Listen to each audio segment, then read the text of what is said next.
All right, well, good evening, everyone, and welcome. And glad you can make it here tonight and at home on Zoom. My name's Norm McDougall. I'm the chair of the Red Deer chapter of the Council of Canadians. We'd like to thank the steering committee of Tony Blake, John V. Cannon, Karen Ray, Rod Trentham, Jim Goff, Pauline Clausen, Russ Hardy, and Susan Strong. Special thanks to Red Deer River Naturalists for their interest, involvement, and support, and also for, of course, Red Deer Polytechnic in this beautiful venue. Sally Stewart, Robbie Hallinan, and Ann Dempsey. And at this time, Red Deer Polytechnic acknowledge that we learn and work on Treaty 7, Treaty 6, and Métis ancestral lands, gathering place of many Indigenous peoples. This is where we shall strive to honor and transform our relationships with one another. If you are new, we welcome you. And if you were here yesterday, I'm glad you're back. And you know that the Council of Canadians, we support credible science. And we encourage civil discourse connected to credible science. So we hope to have questions and discussions at the end of our presentation here today. All right, I'm going to introduce our speaker.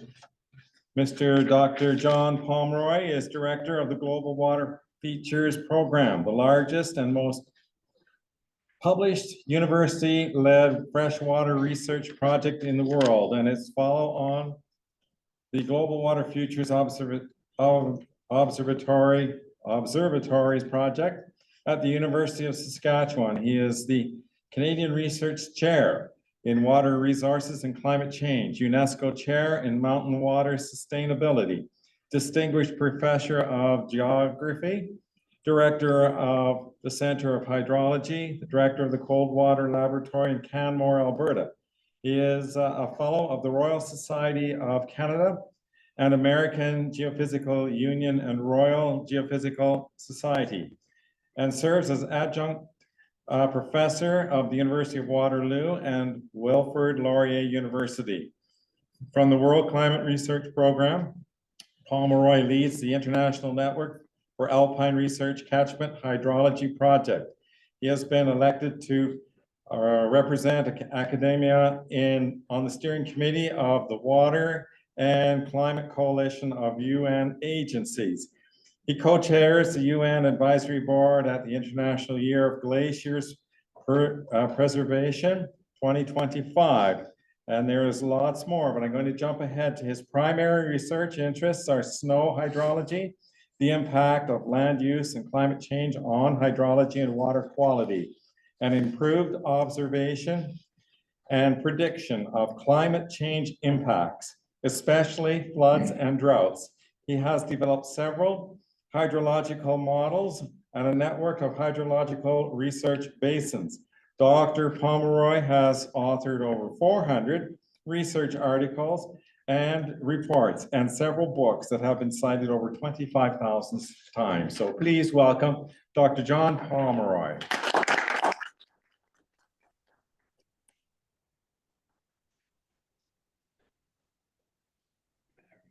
Well, thank you very much for having me here.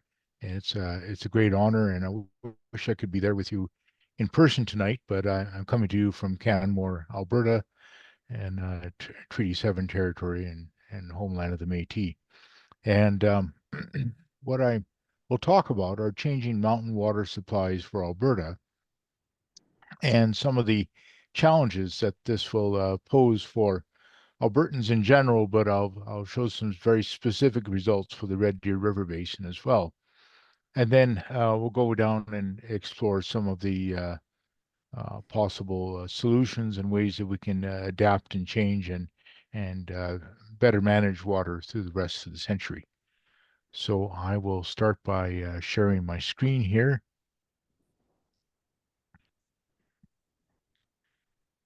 And get the presentation up.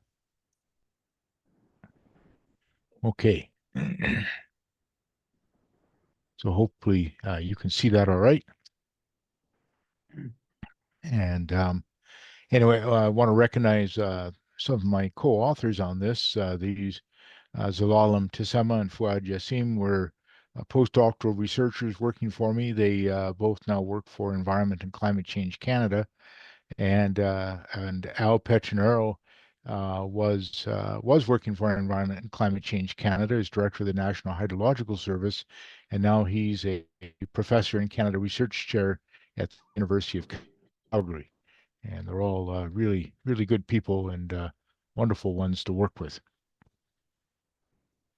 So first, in terms of water quantity, there are several issues that Alberta has to deal with. The first is our setting, that we have most of our population in the semi-arid to subhumid part of the province, where our major rivers that supply those areas are fed from the relatively humid, snowy mountain headwaters. And so that's a situation called having exotic rivers. The most famous one in the world is the Nile, which arises in the mountains further south in East Africa, going to the desert in Egypt. So we're not as severe a situation as that, but we still have uh, important differences between the water supply in the mountains and that in the plains where people tend to be using the water, and that really conditions our water management.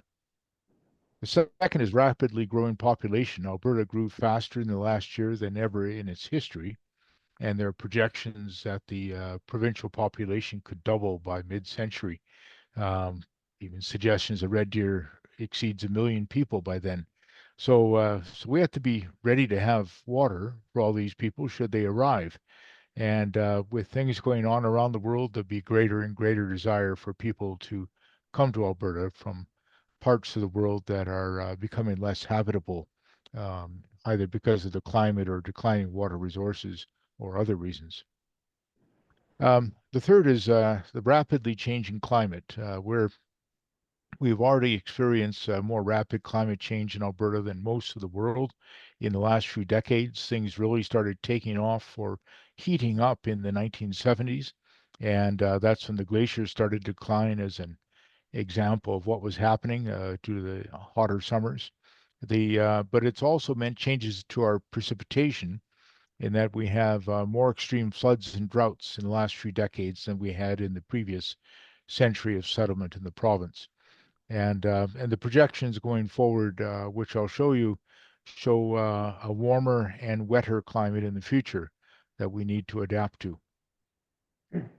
Part of this means changes. One is deglaciation in the mountains. Over the course of this century, we will lose most of the mountain glaciers. By the end of the century, perhaps there'll just be a small bit of ice up at Snowdome on the Columbia ice field, and not much anywhere else. There'll still be mountain snowpacks, but the snow-covered period will be shorter, and snowmelt will be coming earlier. And prairie snowpack will be something that comes and goes without a persistent winter, and rainfall will increase dramatically in the winter and spring. So lots of changes here. Our vegetation patterns and land uses will also change. The hotter, drier summer periods when we get the droughts have resulted in vast wildfires, and last year blew the record books out, but this year looks like it was the second worst year in recent history.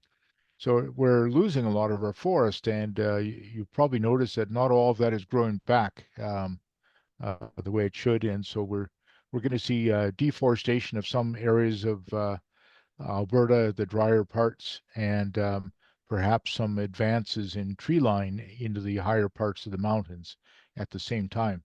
We'll also see changes in land use, a lot of interest in pulp and paper and fiber products from our forests, changes in agriculture downstream, and farmers take advantage of where the climate changes are advantageous to them and try to avoid some of the worst impacts that they have as things shift.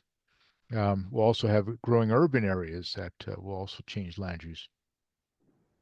Um, a big change in the response to the drought from last year is there's interest in more actively managing freshwater in the province through new dams, perhaps even diversions of some river basins, and expanded irrigation. And we'll probably see more of that interest. And we have to make sure that that's advised by the cutting edge science and other analyses that are needed, and considers the vast range of opinions and interests of various Albertans, both upstream and downstream.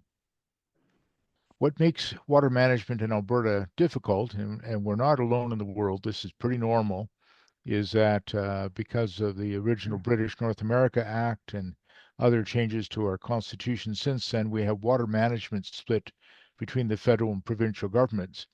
And it's particularly acute in Alberta that because we have national parks in the headwaters of the rivers and then provincially administered land downstream. But despite that, there's still a federal involvement in water through the atmosphere, of course, and then transboundary waters, which our waters are transboundary, and then through indigenous issues as well as ecosystem health. So there, it's a split management of water. It has to be cooperation between different levels of government to do this.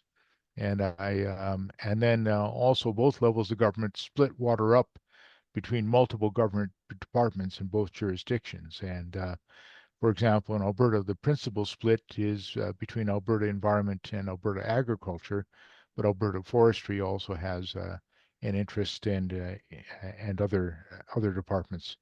And at the federal level, Environment Canada has most of the jurisdiction, but there's some in Natural Resources Canada, some in Fisheries and Oceans, some in Parks Canada, and there's a new Canada Water Agency that's just been established to try to bring all this together. But until it brings them together, it's another jurisdiction. So, and then we have our Indigenous First Nations who have unresolved water rights and interest in managing waters as part of the reconciliation process. And so you need to make sure that the treaties are respected and that the First Nations have their seat at the table in water management, which currently hasn't occurred yet.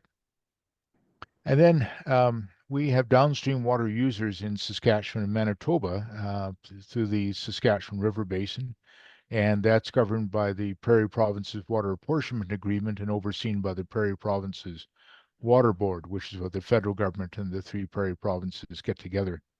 And I should mention that some of the Saskatchewan River Basin flows come from the United States in northwestern Montana, and so there's international interest in our waters as well. As we saw in the one example of that of the problems in the Milk River this year, which were due to blown pipes in Montana, but it really strongly affected Alberta water users. So we'll go to a map of the Saskatchewan River Basin, and it's mainly showing the topography, but you see the prairie provinces and the U.S. border, and so it's arising in the Canadian Rockies and principally flowing through the North Saskatchewan River, the Red Deer River, the Bow River, and the Oldman River. The lower three form the South Saskatchewan River as it enters Saskatchewan.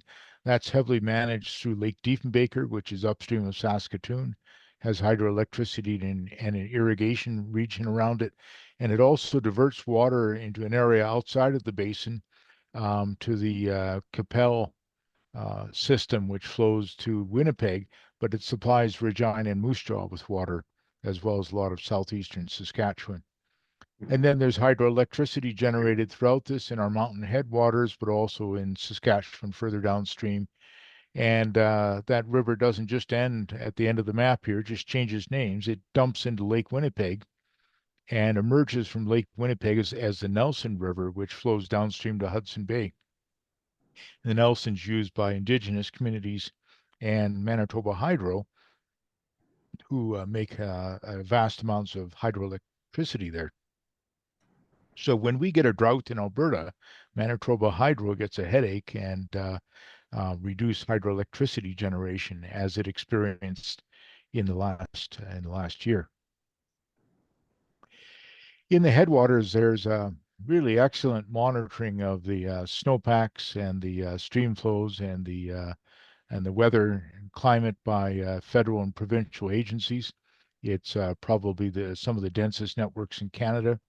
We try to supplement it from the universities with something we call the Canadian Rockies Hydrological Observatory. And these are intensively monitored sites where we can go into greater depth and detail of what's happening to our water or snowpack, glaciers, soil moisture, groundwater. And we can go into more detail than the standard monitoring agencies do because we're trying to conduct research and understand these basins a little better. So we have a cluster on the Athabasca Glacier and Peyto Glacier, Helen Creek and Banff National Park, um, and then in the Kananaskis country, a number of sites. And so those inform a lot of what I'll be showing you. So climate change, these are maps produced by Environment and Climate Change Canada under a scenario they call RCP 8.5, which basically means business as usual for the globe in emitting excess carbon and other greenhouse gases to the atmosphere. And that's the one we're on track for right now. Most of the agreements and attempts to reduce greenhouse gases have not been fully successful on a global basis. So we're starting to see some movement there, but then we get extra methane coming out of permafrost in the north and carbon emissions from wildfires that knock us back every time we take a step forward. So we're still on this pretty pessimistic trajectory here, and if we can still divert from this, it could still happen. But I'm going to say let's take a look at this one and be ready for this one in case it does happen, and how can we adapt to it. And this shows the temperature changes by the end of the century. By 2085. And what it means for Alberta is that we're going to see on average about 5 degrees warmer temperature than we have from the recent period, and also precipitation increasing from 10 to 20%. Now, those are averages, and anyone in Alberta knows that averages don't mean anything. It's the extremes that matter. And so this means less cold winter temperatures on usual cases, but it means much hotter summer temperatures. It also means greater if precipitation does come, it will come in very wet periods, which will include occasionally floods. And when it doesn't come, then we'll have these hotter, drier periods to get through, including a longer summer by about 6 weeks. From what we currently experience as a snow-free period. But also, as I mentioned, a lot of that increased precipitation will be occurring as rainfall and rainfall of higher intensity. The intensity of these storms will increase with every degree of warming that we get. And there'll be cycles to this and variability. So 5 degrees is the average, but there'll be years that are much hotter than that and a few years that are much cooler. The big concern for me is the predictability of weather, and the climate will be lower. And when we get extremes clumped together, a good example of that is the Okanagan has recently had some extremes that have just devastated its agriculture industry. So they've had persistent droughts and wildfires. 2023 was a terrible year for that. An incredibly mild winter at the beginning of 2023-24, followed by a record cold snap. It was one of the coldest years in many decades, where he hit -27. So the warm period before that, and the drought was already challenging and stressing the grape and other fruit crops, peaches, apples, pears, um, whatever, and then the cold snap just pushed them over the edge. It had caused a massive dieback of the grapevines, and it pretty well shut down the peaches this year, and cherries were greatly reduced.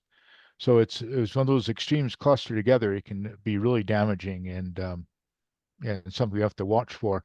And many droughts end with floods, and so we that has occurred in the past, and something we have to watch for in the future is flood drought sequences that have us jumping from wildfires to flood fighting. And we've actually had that in the Red Deer Basin in the last year.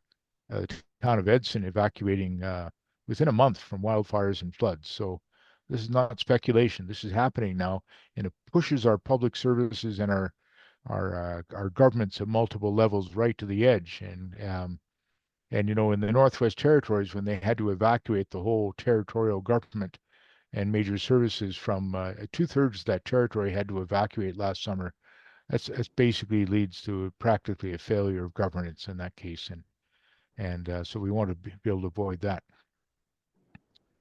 Anyway, so how do we find the future climate? Well, the climate models are run on supercomputers, and these are massive computational exercises that only a few countries can exercise. Canada has one model, the Canadian Earth System model, and then we have that runs globally, and then we have a regional climate model that runs at a finer scale over parts of Canada to allow us to get a better picture of what is happening in specific regions.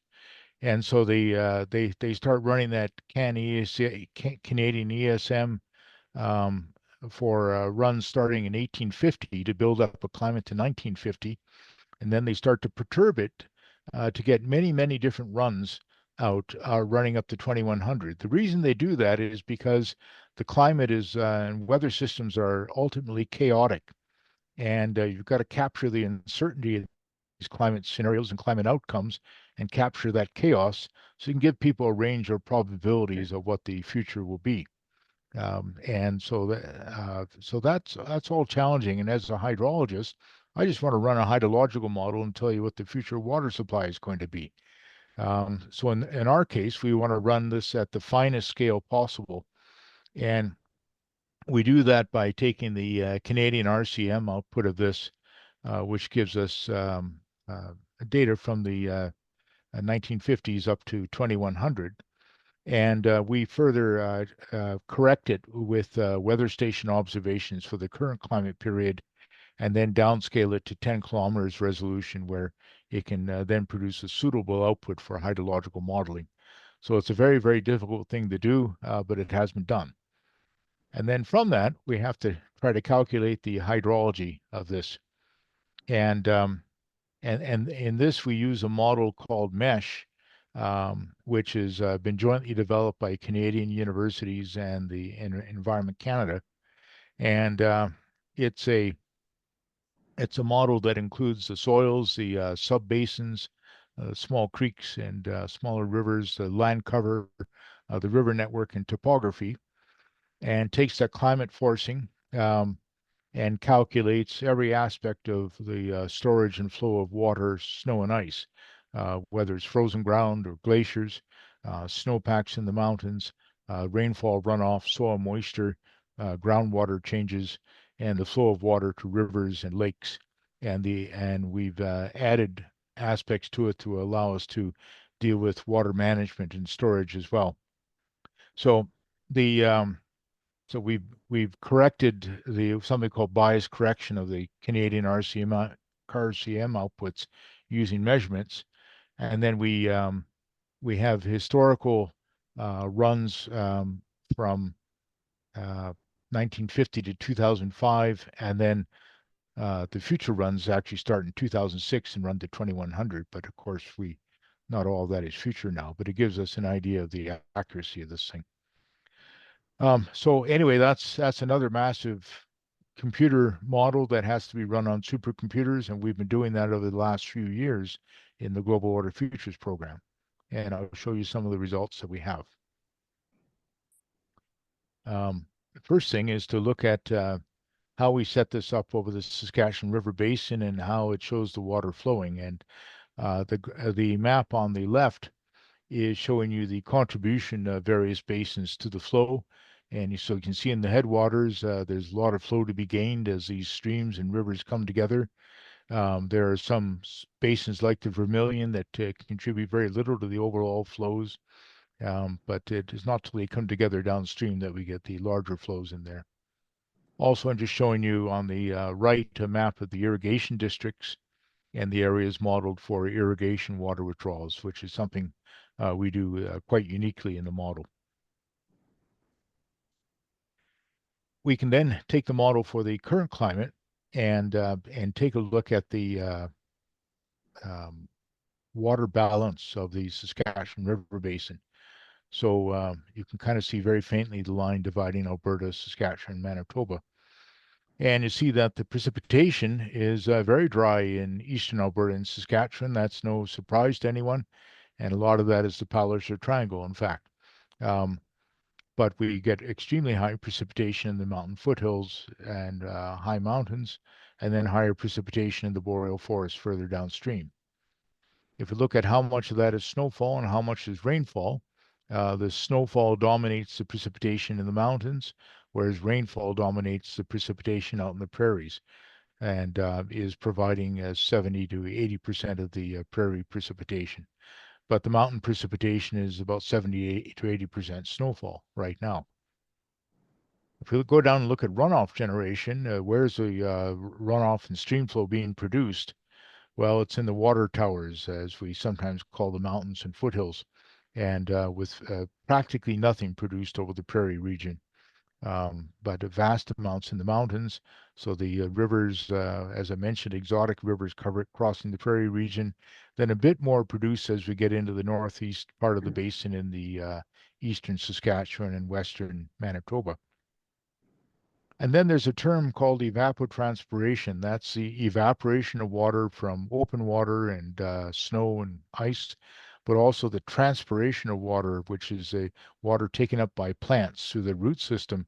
And so that's water used in crop growth, but also forest growth. And it's interesting there that we see fairly low evapotranspiration in the mountains because it's too cold and snowy. The summer's too short for enough there, but then fairly high amounts in the foothills and the agricultural regions of western Alberta, then drying out quite a bit as we get into the true Palliser Triangle on the Alberta-Saskatchewan border and starting to eventually increase again through eastern Saskatchewan and into Manitoba. So that mismatch between precipitation and runoff formation and agricultural productivity really dictates everything we have to know about water management in this basin, and has controlled the development of water resources in Alberta over the last century. But sometimes it's handy to see it carefully quantified like this, and what I'll also show you are the changes to these things that are occurring in the future. One question is, where does the runoff from the mountains come from? And very often people think, well, it's all coming from the glaciers. And yes, that's right. The headwaters of the rivers are in the glaciers, but I'll show that the runoff contribution itself is primarily snowmelt runoff events in the highest mountains, with some important rain on snow events, and those are often devastating floods, as in 2013 or 2005, and then rainfall runoff events over a larger area, including out in the foothills and prairies.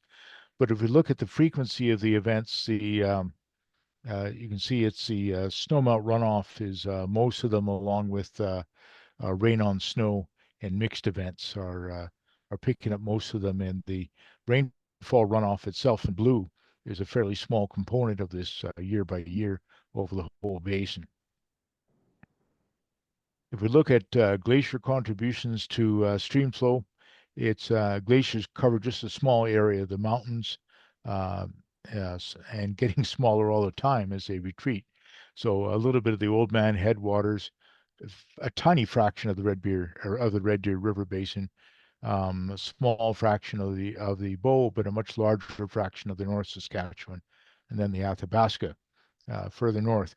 All the glaciers are retreating and receding. They have a negative mass balance, which means they get less snow falling on them every year that sticks around than they have ice melt in that year. So they contribute extra water to the stream flow discharge. They didn't always do that. They did not consistently do that in the first half of the 20th century, for instance. They didn't really start consistently retreating and contributing extra water on an annual basis until the 1970s. And they've done it every year except one since the year 2000.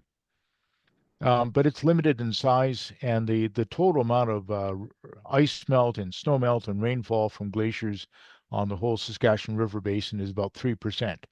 And if you say how much of that comes from the ice melt, it's less than 1%. So it's locally important, and it's important in drought years, and it's important in late summer and early fall. Um, but overall, it's a modest contribution compared to that 80% that snowmelt is providing. So we set the mesh for the three big basins that have most of Alberta's population, in southern Alberta, the Red Deer, the Bow, and the Oldman. And you can see all the different subbasins there. For the Red Deer Basin alone, 237 subbasins that we modeled with the mesh model in here, and even more for the Bow and the Oldman. So I'm going to talk about all three, but I know you're very interested in the Red Deer, so it's important to talk about that, but also how it's changing in comparison to the other two, because that will dictate some of the water policy shifts that we'll see in the province in the future. The first is where's the forest cover in those basins, and so we were able to map that out from Alberta government databases, and so no surprise there that it's in the foothills and to some degree in the mountain parks, and far lesser downstream. And you can see the glacier covers um, still quite limited in these basins, and mainly in the Bow and parts of the Red Deer there.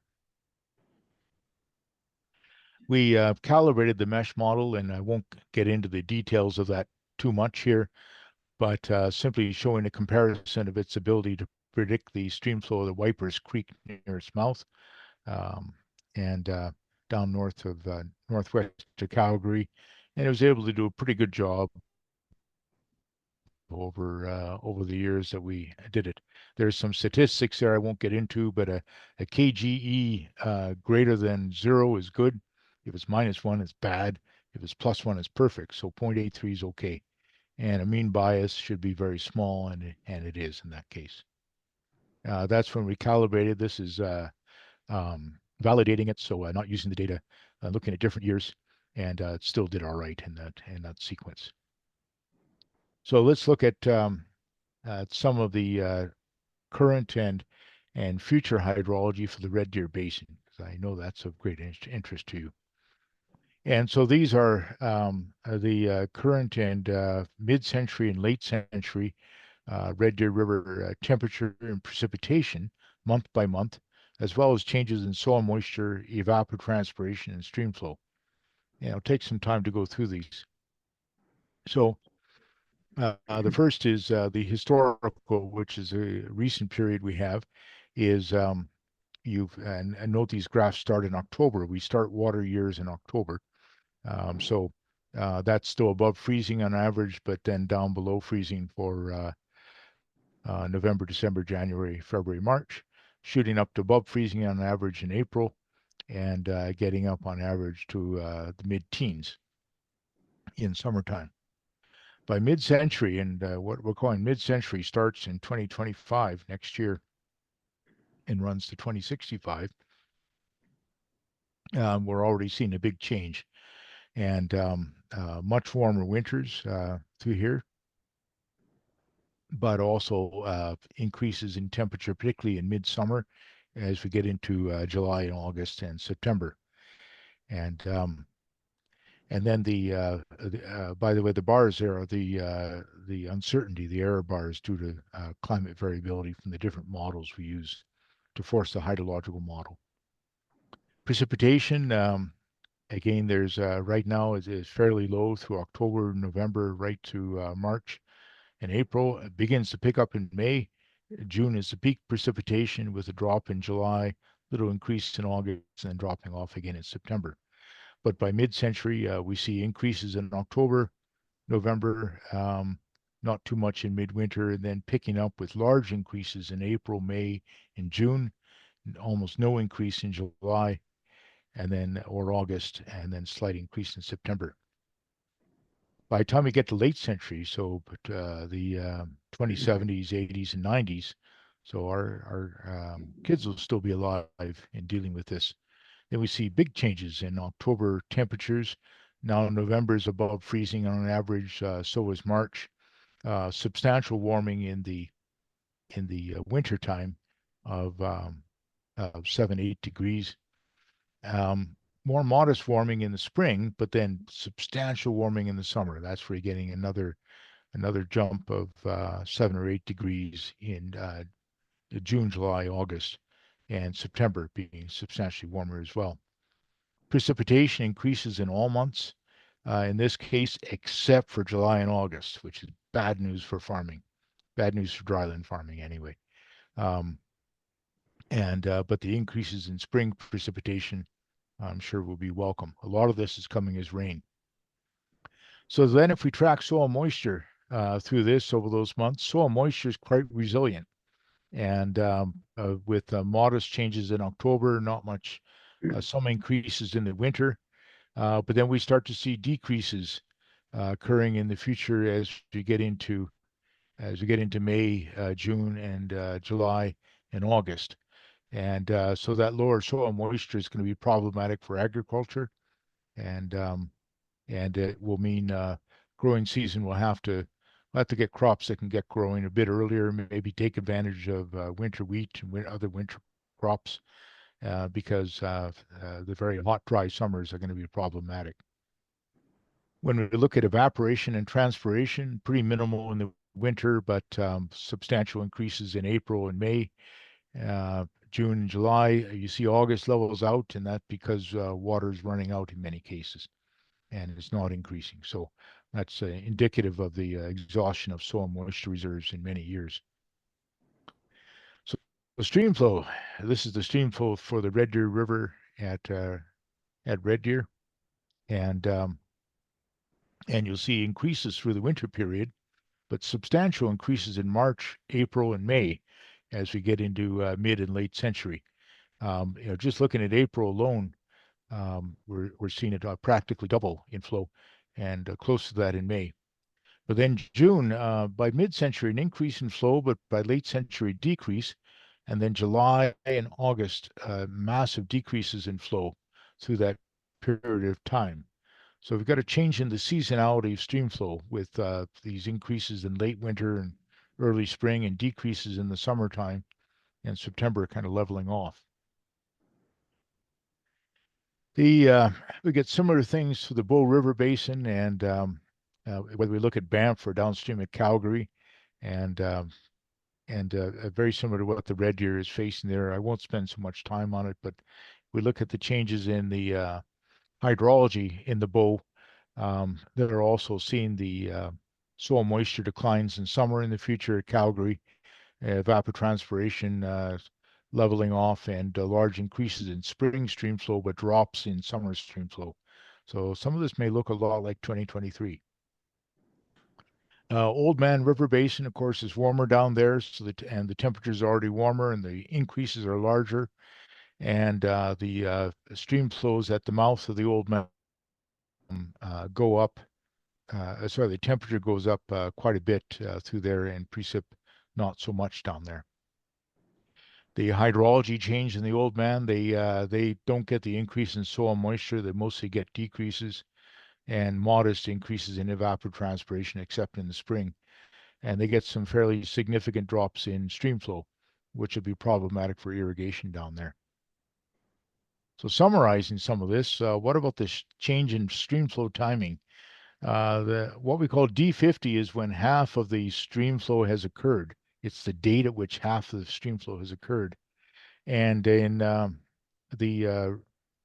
by mid-century for the Red Deer River, that will shift forward. It'll become about almost 15 days earlier. But by the end of the century, more than a month earlier, 30 to 33 days. Actually a bit more advanced in the Bow and the Oldman further south.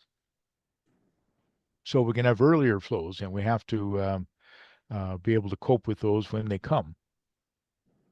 And this irrigation is developed in the Red Deer River Basin because these flows may come earlier than we're able to use them for irrigation. In some cases, which will mean storage of water in reservoirs will become important, and we'll probably have to consider increasing reservoir storage and changing existing reservoir operating rules to accommodate these changes in timing. When we look at water supply, it's an interesting situation for the red deer. The different scenarios show by mid-century a possibility of reduced flows in the Red Deer River, but most likely an increase of about 25%, with an increase possibly as much as more than 50% in there. And similar situation for the Bow and the Oldman. But so the uncertainty in here is due to the uncertainty in various climate models, and we have to live with that for now. But it gives us a range to work in. And by late century, the increases in precipitation start to overwhelm the increases in temperature, increase in flows on the Red Deer River. The lowest would be an increase of 15% compared to now. The highest would be an increase of more than 75% compared to now, with most likely close to 50% increase in stream flows. That's good news for us. Many parts of the world will see a big drop in their stream flows and river flows throughout this century. Alberta will not. And that gives us some options for how we manage this in the future. With the drop in soil moisture and hotter temperatures, it may mean irrigation makes more sense over a larger area of Alberta. And it looks like we'll have the water to do that and the water to supply growing cities as long as we manage it carefully. Overall, what our models are showing for the Saskatchewan and then also showing the Peace Athabasca rivers are a northward expansion of grasslands, loss of many montane forests, loss of most mountain glaciers, new crops and northward agricultural expansion in our region, likely increased demand for irrigation and possibly new reservoirs are decided to be built, increased risk of rain on snow and rainfall-driven flooding, and loss of snowpack and glaciers causing droughts in the spring and summer. So it's lots of changes for our society and our part of the world to absorb in the next century. Further north, it's worse in the Northwest Territories. I won't go into that, but they're going to lose their permafrost and a lot of their infrastructure as well. So the major findings here is that we are able to look at possible future impacts of climate change and water supplies. We have rising temperatures and rising winter and spring rainfall, but declining summer rainfall. The mountain river discharges will accelerate by about 15 days in mid-century and by roughly 1 month in the late century. The river discharges may decrease slightly, but more likely increase by up to half of current flows by mid-century. And the major rivers might not change, but more likely will increase by up to 3/4 of the current flows by late century. And there's a drop in the June, July, August river flows in most scenarios, sometimes dropping 50% of the current flows. So those are some big shifts, and we need solutions for those. And there's a few of them that I would suggest. One is we need better water monitoring and prediction. We need more stream gauges. We need more weather stations and rain gauges and snow surveys to monitor these changes and predict how they're flowing downstream, so we can give better early warning to water users and dam operators and municipalities and farmers and everyone of what's coming over the next few days, the next few weeks, and the next few months, but also what's coming over the next few years. And those forecasts are most accurate close to when they occur, but they still have some use later on. We need to be able to calculate not just the natural river flows, but the what's going on with the snow, the glaciers, our water reservoirs, our groundwater, our soil moisture, estimate our irrigation withdrawals, what the future water use in the cities will be, and what are the risks for wildfires, droughts, impacts on crop yields, how do we better schedule irrigation, and what are the effects on water quality and water apportionment. That's a big task. That means big integrated water models that don't exist yet. So there's lots to be done there. We're going to have to adapt to this future on a local scale, from communities up to the province, up to Canada itself, and even on a North American basis. Our solutions, I think, should be a lot of them developed locally. Local people know their situation the best, but with help from the provinces and the federal government and implemented locally and on a basin basis. to allow us to address the impacts of climate change and development on our source waters, making sure we have enough water for food, water for energy, and water for our ecosystems, dealing with the change in the timing of flows, the higher overall flows, the lower summer flows, and the greater variability in flows. And we're going to need safer, more reliable, more resilient, more efficient water infrastructure for reservoir storage, irrigation, industrial use, community use, and for flood protection. And this means a very careful reassessment of what we have, how it can be better used, and where we spend our money to change it. Also, right now we manage our river basins on a provincial or smaller scale, and we need to look at that whole Saskatchewan River Basin and perhaps the whole Saskatchewan Nelson River Basin, something called Integrated River Basin Management, to address our competing needs for water allocations for agriculture, irrigation withdrawals there, industry, including the energy industry, our ecosystems, and the communities, whether they're urban, rural, or indigenous. And everyone needs to be at that table to make good decisions there. So I'll wrap up there, and hopefully there's time for a few questions. Could you explain what would be a more efficient infrastructure for water storage? What are some ideas for that? Yeah, we're losing some of the natural water storage that snow and glaciers provide for us. And there's many ways to store water. One, you can use nature-based solutions such as wetlands, and that wetlands can be distributed over a basin from the headwaters down to the agricultural regions and can store a lot of water, and can be restored or simply maintained at very low cost. So that's an important one to keep in consideration there. The second then is when we dam a river and develop reservoirs. These tend to be very expensive, and they also flood valleys. So there are drawbacks there. But we have many in Alberta. They have many more in other parts of the world, but they can be very effective in regulating these flows, and I think have to be part of the mix in Alberta's survival and prospering coming through the century as we see these changes in our water, our natural water flows. Do your models that you've produced, do they include the possibility that increased vegetation and tree growth will move up the mountain slopes because of the change in temperature? Do they include that factor into the, and subsequently those trees and vegetation will hold more moisture?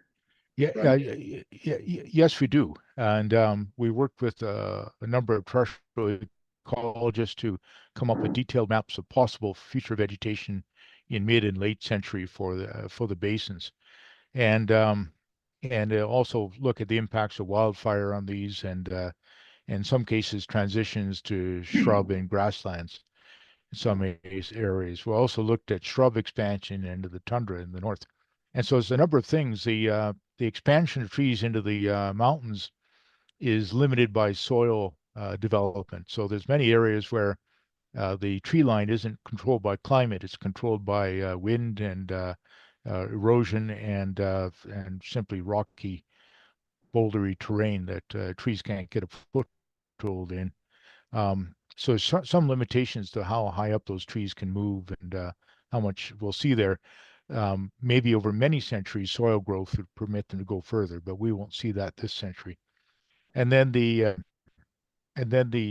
changes in agriculture are included there as well, with generally the feeling that we'll see fewer sparser trees in the agricultural regions as crops change and as farming continues to intensify and landholders become fewer. So some of that could be wrong, but it has been taken into account. I live in Sylvan Lake, and the lake is spring-fed and has a very small catchment basin.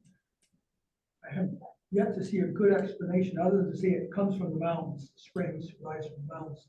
So I guess the question is, how far can deep groundwater springs drain from?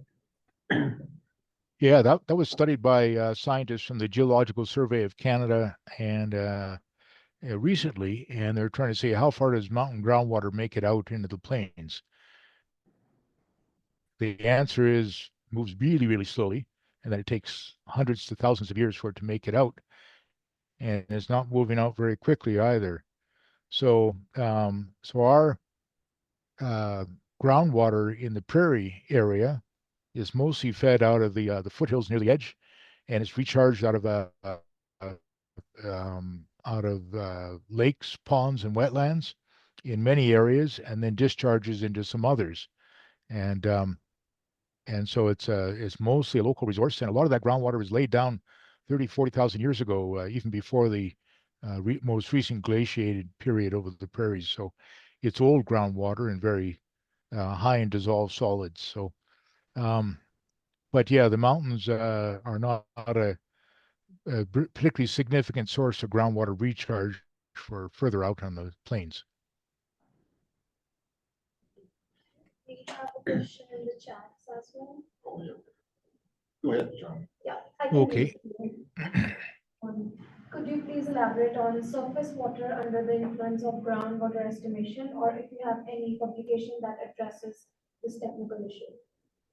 Yeah, the surface water, the stream flows I showed from the winter period, basically from October through March, that's all groundwater. There's no runoff generated in the basin right now, and there'll just be limited generation of runoff in the winter in the future, even with warming.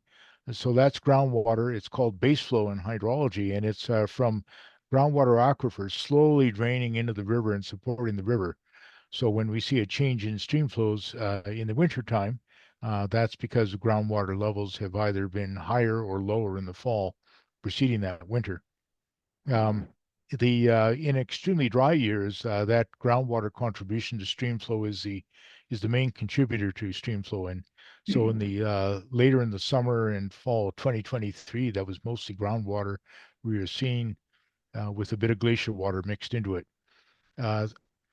We so far see pretty good stability for groundwater supplies in these models, but also I freely admit that the groundwater has so much uncertainty, and I trust the models less on groundwater than I do for other aspects to them. So so it's one to keep an eye on, and we certainly had tremendous declines in many wells across Alberta in the recent drought, and it takes more than the little wet period we had for those to recover. So some have not recovered at all yet. So groundwater always lags the changes in surface water by months and even years. And it's those long-term drought periods that can really deplete it that we have to be concerned about.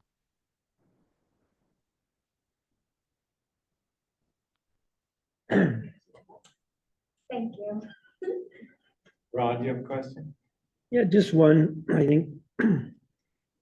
So last night we were comparing industrial logging with, other forms of preserve the snow. And so now West Fraser they've been given the Red Deer River to the Crow's Nest River, for logging, clear cuts.